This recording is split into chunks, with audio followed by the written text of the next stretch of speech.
4 who are new to the actual mods on Fallout 4 have been asking me to do this video in particular, a video which basically covers the do's and don'ts of mods and kind of just go over the basics of installing mods, uninstalling mods, and even your load order. I've seen a lot of people have very badly corrupted games because they kind of just don't know how mods are working, and I guess some people just kind of need this guide. And obviously I am a guides person, and I will try and help you guys out as much as I can to make your modding experience very safe, very clean, and very enjoyable. So make sure that you do stick around for the whole video, guys, as it does pose some important information. Okay, so starting off with the very basic kind of question I get asked, and that is, how do I actually sign up with Bethesda.net? Now, originally, if you are on your console, it will redirect you through your console's web browser to Bethesda.net and ask you to actually sign up there and then.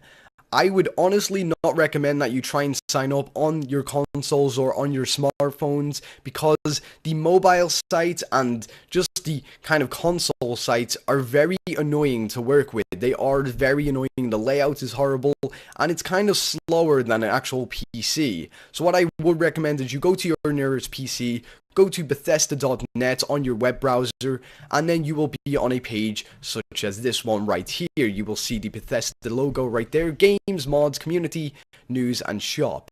All the way over here on the right hand side, it will say sign up or log in. What you want to do is sign up, have a valid email address, and honestly, it is that simple. It's a very simple, kind of easy process on how to sign up on this website. Now, once you are signed in like I am right here, hey, I'm Starlord, we're going to go over to mods over on the left hand side. Click on Fallout 4 or Skyrim Special Edition, whichever one you want to. And then you will be on a page such as this one. Now, for this tutorial, I am going to go to New Johnson's Firming Body Oil. Noticeably firms skin in just 4 weeks. Over here to platform. And I'm going to go over to PlayStation 4, as I am actually making this specifically for PlayStation 4 users, as you guys are kind of new to mods. Click on your preferred console, and this will bring up all of the PlayStation 4 mods that have been created and uploaded to Bethesda.net. As you can see, there is already 287, which is very impressive considering we don't have external assets. Now right here, we're going to go straight in and pick a mod that we are interested in. This one right here, OCD Decorator, is probably one of the biggest mods on the PC and the Xbox. A very recommended, highly recommended mod to install. So click on it right here.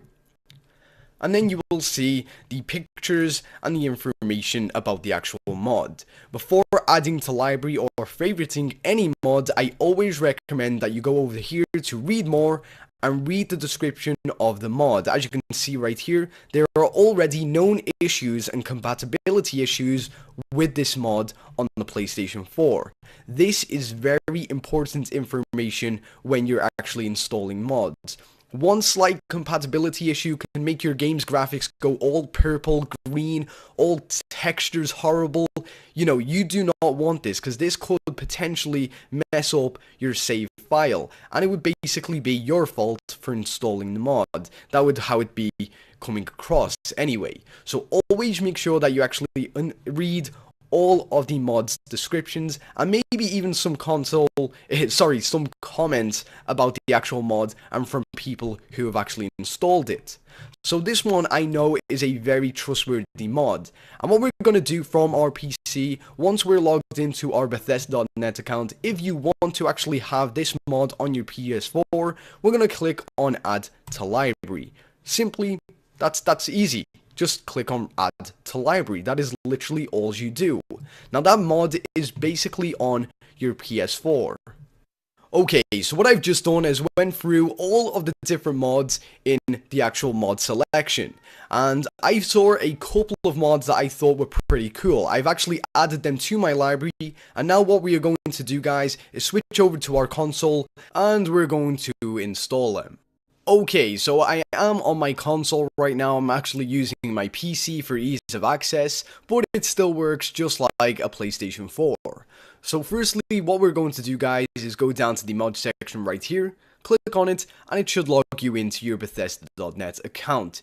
If you've never logged into that account, it will prompt you for your username and password. Simply just sign in and you should never have to do it pretty much ever again. Firstly, we see this layout, and we can see that I have a lot of updates for a lot of mods that I have installed on my console. But here is the real reason we're going to go down. We should see something called library, my library, and these are all of the different mods that you have favorited on Bethesda.net. Just for ease of access, they will show up here so that if you are, let's say, at work and you're on the PC, go and favorite a couple of mods. Once you get home onto your PlayStation 4, they will show in my library. But that doesn't mean that they are installed. So what we're going to do is click on, let's say, this one right here, Deadly Super Mutants. We're going to click on it and then we are going to download.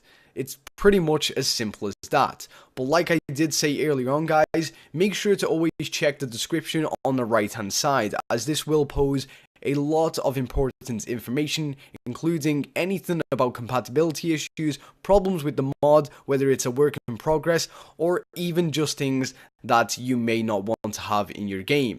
So as you can see, I have activated the mod, as you can see right there, and we're going to go to our load order now. This is very simple. We just go and press Y or triangle on the actual main menu of the mod selection page, and we should be greeted with this menu right here. You will see a lot of mods showing up here, and the ones with the tick next to it are the ones that are currently active on your computer. Now, as you can see, I have my Enhanced Blood Textures basic mod actually installed right now, and if I want to, I can hover over any mod I want and activate it and deactivate it. It's pretty much that simple. But when it comes to the load order, things can get a little bit complicated, and I have already saw that a lot of you guys have corrupted your save files. And you know, for somebody who had like 500 hours on this game and then my save got corrupted, I was not happy. And to be honest, if that happens to you guys, I will feel fucking sorry as hell, because I know exactly how it feels. Now, what I would suggest to actually be as safe as possible when installing mods is, like I said, read the description of the mod. Now, let's say the Enhanced Blood Textures mod said in the description that it needs to be the first mod to load up in your game. What you would do is press the X button or the square if you're on PlayStation 4, and you would change the load order of this mod. It basically means that this mod will actually load up before any of the others. Now, if it is an important mod and it needs to override every other mod that you've installed, so let's say for example, if you did get a graphic pack on the PlayStation 4, which, you know, as of yet, that will not likely happen. But let's say it did. Let's say it changes all of the in-game textures to high quality. What you would do is put that last in your load order on the Xbox One or the PlayStation 4. And after all of the mods have actually loaded up, that mod would then be the last mod to actually activate, and it would pretty much override all of the textures from all of the other mods, making them high quality. Now, I know that sounds very complicated. I honestly do not blame you if you find it very complicated to understand. It took me a while to understand it too, but eventually you will get what I'm talking about there. If you need to, just play over that last part, just kind of take it slow and kind of let it soak in, because yeah, it can be a little bit difficult.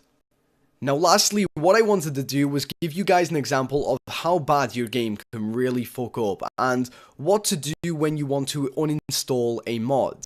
So, for example, I'm going to be using this one right here, the Settlement Objects Expansion Pack. Now, although this actual mod isn't on the PlayStation 4 console, there is one very, very similar.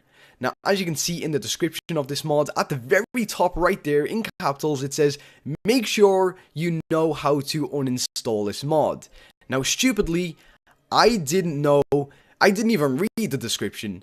I completely just deleted the mod without actually disabling it first, and it completely crashed my game. Pretty much everything went from my settlements, everything was gone, and it was all my fault because I never read the descriptions. Now, as you can see right there, if we want to uninstall this mod, we simply do not go and press Y to delete it or triangle to delete.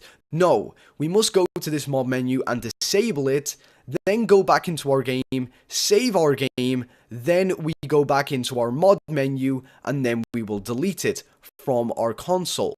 So one more time, guys, make sure that you listen to that part very carefully, as that is my best practice for actually uninstalling mods. And believe me, I gave that kind of, I guess, tip to somebody before. They haven't followed through with it, and then they've pretty much lost all of their save data, their game corrupted, they had to uninstall the game and then install it once more. And it was just one of those horrible situations that you kind of don't want anyone to have.